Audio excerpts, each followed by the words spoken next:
नमस्कार, आदाब, सत श्री अकाल, गुड मॉर्निंग। दोस्तों, इतनी खुशी की बात थी तो मैंने सोचा कि अपनी खुशी आप लोगों के साथ शेयर करूं, आप लोगों को मुबारकबाद दूं। अब आप ये सोचते होंगे कि ना तो अभी ईद है, ना दीपावली, ना क्रिसमस और ना ही न्यू ईयर, तो मैं मुबारकबाद किस बात की दे रहा हूं। तो दोस्तों, मुबारकबाद देने की वजह यह है कि आज मेरे हिंदुस्तान में, हमारे हिंदुस्तान में पेट्रोल की कीमत 100 रुपये तक चली गई है। यकीनन अगर मैं वहाँ पे मौजूद होता तो मैं अपने दोस्तों को गले लगाकर मुबारकबाद देता, लेकिन अफ़सोस कि मैं अभी हिंदुस्तान से बाहर हूँ। तो सोचा कि इस वीडियो के ज़रिए से ही अपने दोस्तों को मुबारकबाद दे दूँ। अब आप सोचते होंगे कि शायद मैं पागल हो गया हूँ, मैं क्या बोल रहा हूँ, यहाँ पे 100 रुपये के पेट्रोल ख़रीदने में लोगों की हालत ख़राब है और मैं उनको मुबारकबाद दे रहा हूँ।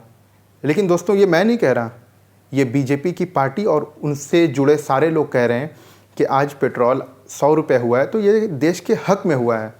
अब जितने लोग 100 रुपये का पेट्रोल ख़रीदेंगे, ज़्यादा टैक्स पे करेंगे, वो पैसे देश के हक़ में इस्तेमाल किए जाएंगे। यकीनन ये एक बेसलेस स्टेटमेंट है जिसका हकीकत से कोई वास्ता नहीं, ये मीनिंगलेस है। और मैं क्या बोलूँ इनके बारे में, इनकी पार्टी में ऐसे ही लोग हैं जो इस तरह के बयानात देते हैं।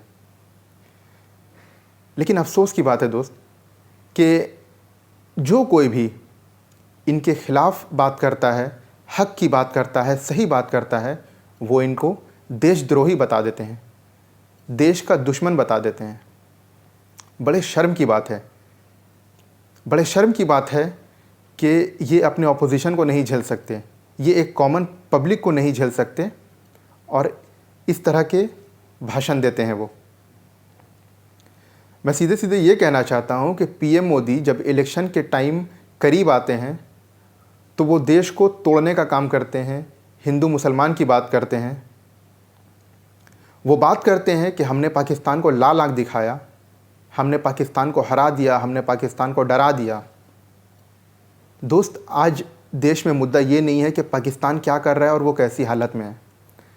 आज देश में मुद्दा ये है कि हिंदुस्तान की आवाम किस हाल में है, किस तरीके से अपनी ज़िंदगी जी रही है और अपने खर्च को मुकम्मल कर रही है। पाकिस्तान में क्या हो रहा है इससे हमें कोई फ़र्क नहीं पड़ता।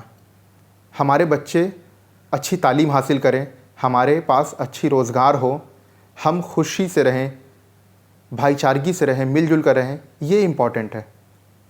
और अगर मैं ये कहूँ कि आज हमारा दुश्मन मुल्क पाकिस्तान हमसे सस्ती पेट्रोल बेच रहा है तो ये देशद्रोही वाली बात हो जाएगी।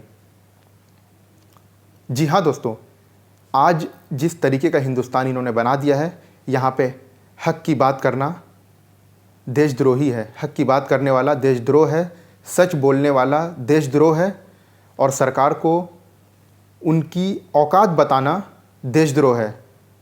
और अगर ऐसा है तो मैं हूँ देशद्रोही।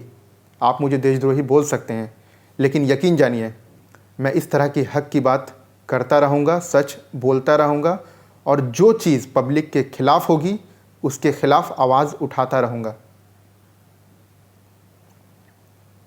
बड़ी शर्म की बात है कि आज सरकार को कोई फ़र्क नहीं पड़ता हिंदुस्तान की आवाम कितनी परेशान है और हिंदुस्तान की हालत कितनी खस्ता होती जा रही है दिन ब दिन।